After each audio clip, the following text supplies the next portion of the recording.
Hello everybody, welcome back to another video. Here we are a few days after my last. It's been a while, I know. I was struggling with a summer cold that really knocked me out. So if you see me sniffing or anything, I'm on the tail end of that. But I wanted to do a video that I've kind of been planning a little bit. This one is another kind of spotlight video on one of my favorite artists who does not get a lot of love in terms of just being talked about here on YouTube. And that, of course, is Mr. Nick Drake. This is Nick Drake right here with his first album, 5 Leaves Left. Nick is a very interesting character in the world of late 60s, early 70s folk music. So for background, Nick Drake was a British-born musician who unfortunately passed away at the age of 26 in 1974 after an apparent overdose of some antidepressants that he was on. Nick Drake was not a particular fan of performing live. I think there were just a few notes of when he actually did perform live, and as far as we know, there aren't any recordings of Nick playing live.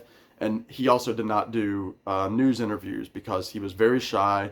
He was very anxious. He was very much a somebody who struggled with depression, and that shows through his music. I would compare Nick Drake to being a precursor to people like like Elliott Smith, guys like that, and maybe even people like like the Smashing Pumpkins or groups like that are more emotive in their lyrics and their stylings. Some people might have called it like the emo music that came out in the 90s. That was really focused on emotion and teen angst, that sort of thing. But anyway, if you don't know anything about Nick Drake, he put out 3 studio albums in his lifetime.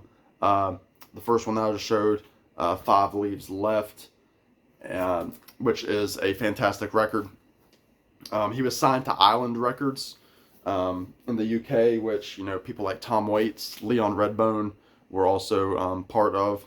And there's the back of the record. This is a fantastic record. It has songs like Time Has Told Me, Riverman, 3 Hours, Day Is Done, Fruit Tree, Saturday Sun. This came out in 1969. And it does not sound like anything that was coming out of 1969 folk music. I mean, if you think about 1969 in terms of folk music, you have albums like Nashville Skyline by Bob Dylan. The band was very much starting to really come into their own. The singer-songwriter was not fully invested. I mean, you have people like James Taylor that were coming out in the late 60s on Apple Records. But you still hadn't quite hit that 70s singer-songwriter catalog with people like Carole King, Jim Croce, people like that. That wasn't happening yet fully. Again, you think in 1969, you were still having albums like Abbey Road by the Beatles, or those first Led Zeppelin records, which were the acid rock. People like Black Sabbath were coming into their own. Hendrix was on fire in late 1969. Woodstock was happening. So there was still very much an acid rock. That San Francisco sound was still happening really big. Grateful Dead, Jefferson Airplane. And to hear an album like this, like 5 Leaves Left, when it comes out, must have been shocking to people. Which probably is part of the reason that Nick Drake was never, ever successful as a musician. Again, he didn't tour, so he wasn't making money on touring, and his records did not sell well in his lifetime. But he was talented nonetheless. Nick Drake has a very soft, smoky kind of voice. I've played Nick Drake for several people that don't know Nick Drake, and a lot of times they compare his voice to, they can see like how he would have rubbed off on people like John Mayer.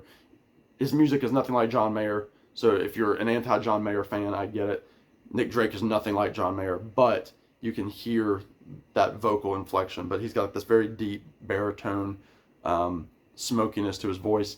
He would play notoriously on dead guitar strings, like guitar strings that needed to be changed, but he wouldn't change them, and put things in crazy tunings. Like I would say probably 95% of his songs are on alternate tunings on the guitar.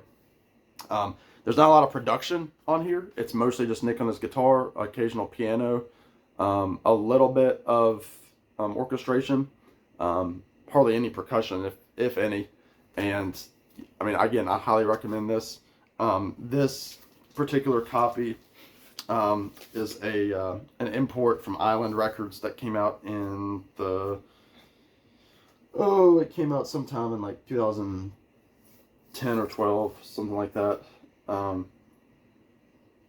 So there you go. And all of these Nick Drake vinyls that I'm going to show you look exactly the same in terms of the vinyl, so I'm not going to show you all of them. But this is Five Leaves Left, probably my favorite Nick Drake record right now. They switch. Again, he had the 3 albums, Five Leaves Left. Second album was this album called Brighter Later, which is, if you like this, the album Astral Weeks, which predates this album. This is from 1971. Again, his second record. Again, there's Nick there. Kind of has a Jim Morrison kind of look to him. This is very Astral Weeks. It's very produced with that orchestration. It's almost kind of got like this very ethereal sound to it. Really cool album cover. It's textured. This has people like John Cale play on this. I know that on the he was not known to bring in a lot of big guests, but I mean, again, John Cale is on here. Dave Pegg. So a couple of names that you see from time to time. Again, this is Island Records.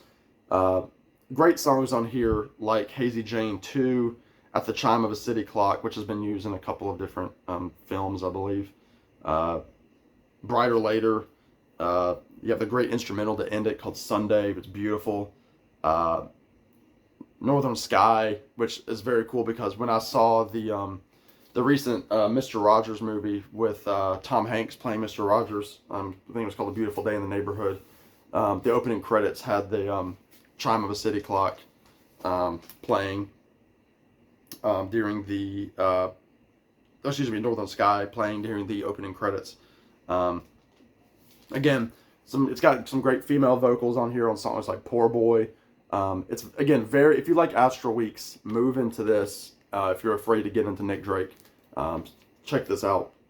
Brighter Later is number 2 on his official studio releases. Again, only 3 albums between 1969 and 1972. The last album that came out during his lifetime, and probably his most popular, is Pink Moon, which I think you can still find from time to time on vinyl at places like Barnes & Noble. This had the song Pink Moon, which was featured in a car commercial, I think in the late 90s, which really brought kind of a new generation to Nick Drake. Really, really cool record. Again, great stuff on here. This is, again, one of the imports. Really cool gatefold with Nick in the middle there. So you have songs on here like Free Ride. From the Morning is beautiful. It's the final song, which is one of his more optimistic songs. Again, a lot of his lyrics are very introspective, very emotive. Again, song number 1, Pink Moon, just beautiful. Saw it written and I saw it say, Pink Moon is on its way. None of you will stand so tall. Pink Moon gonna get you all, and it's a pink moon. Again, songs like Things Behind the Sun, Parasite, Free Ride is beautiful. So he's like, I know too what you do when you're through, counting the cattle as they go by the door, keeping a carpet that's so thick on the floor, but hear me calling, won't you give me a free ride? Just, I don't know, just the way he sings his songs and the way that he plays his guitar in such a emotive manner. I keep using the word emotive. And I always compare Nick Drake to, probably similar to how a lot of people talk about Van Morrison.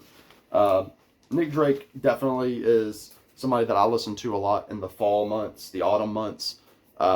He's just got a very autumnal gray kind of sound to him that just works so well on a nice Saturday morning, having coffee, gray outside, the leaves are orange. He fits that mystique, that atmosphere. So he is, people have Christmas records. I do too. Nick Drake definitely occupies a lot of my October, September months. I have the CDs as well. I don't have everything by Nick Drake, so again, there's 5 Leaves left, and you can find these all on Amazon for $5 or $6. I have somewhere where to go. Well, I did have I did have Brighter Later somewhere. Must have fallen somewhere. Yeah, I have Brighter Later somewhere, but there's Pink Moon, again, just like the record. And then I have these two. That's frustrating. I don't know where that went. I'm sure I'll find it somewhere. It probably fell behind. This is a comp that came out in 1987. Called Time of No Reply. And the reason I have this, again, he's only got 3 records. He's got several compilations. But the reason I have this is this has 10 previously unreleased tracks, including 7 songs that were never released on studio recordings. And then the last 4 tracks on here have the supposed last 4 songs that he recorded 2 years after Pink Moon came out in 1974. Although I think they found one more song that he recorded, which comes out on another compilation, which I actually just ordered. Didn't realize I didn't have it, and it's something that I'm waiting for. Just because I'm kind of a completist with Nick Drake. So if I show things that if there's something I'm missing that I need, please let me know. Anybody that's a Nick Drake fan. So I think track 8 on this, which is called "The Thoughts of Mary Jane," which again ended up on the 5 Leaves Left first album. Actually has Richard Thompson playing guitar on it from Fairport Convention. So, he was drawing a crowd, and again, he was signed to Island Records. Some of these don't, or at home recordings, like the song Fly is a 1969 home recording. But very, not the best sound on this, but I needed it, and it's kind of got some, kind of some, I don't know, like bootleg almost quality recording, but a lot of it is not. Some of it is.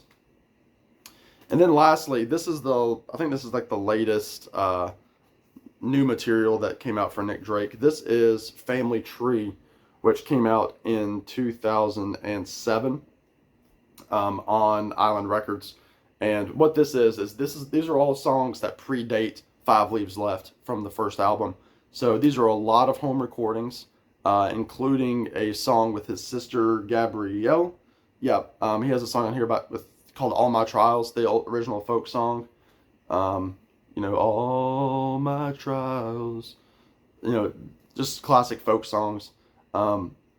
His mom, Molly Drake, was also a singer, and she actually has albums. Well, has at least an album or 2 out that you can buy as well. I've never delved down her rabbit hole, but I know she's quite a good singer.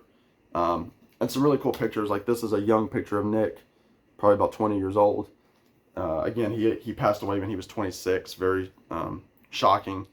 But this is a really cool record. It has songs like "Been Smoking Too Long," which is really, really, really cool.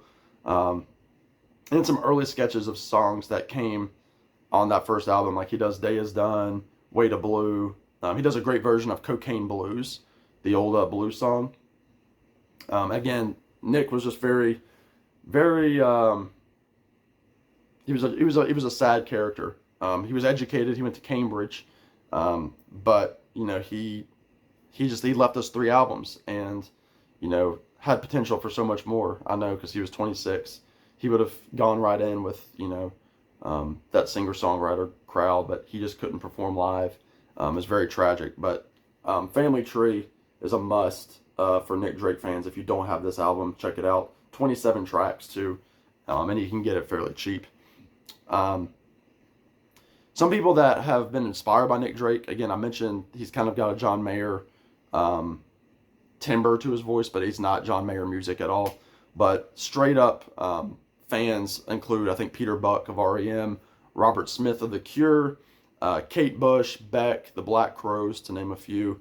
I know he's been a big influence on like modern indie music. A lot of newer indie artists about my age really look to Nick Drake as an influence. But yeah, I just wanted to kind of give you some thoughts on Nick Drake. He's one of my favorites. I absolutely love him. Again, I kind of hold off on his records until the fall because it's only 3 of them, including the 2. Well, it's 5 if you include these comps. But you know, I like to spend them as much as I can in the fall, and don't want to tire of them this early on. But let me know if you like Nick Drake. Again, let me know if I'm missing something that's crucial to my Nick Drake collection, because I will snatch whatever I can up. And yeah, can't wait to read the comments on this. Thank you all for watching. Thanks for everybody that watched the last video about Cosmic Country. That got a really nice response. I appreciate it. Please subscribe, all that good stuff, and we'll talk to you on the next one. Be good. Bye now.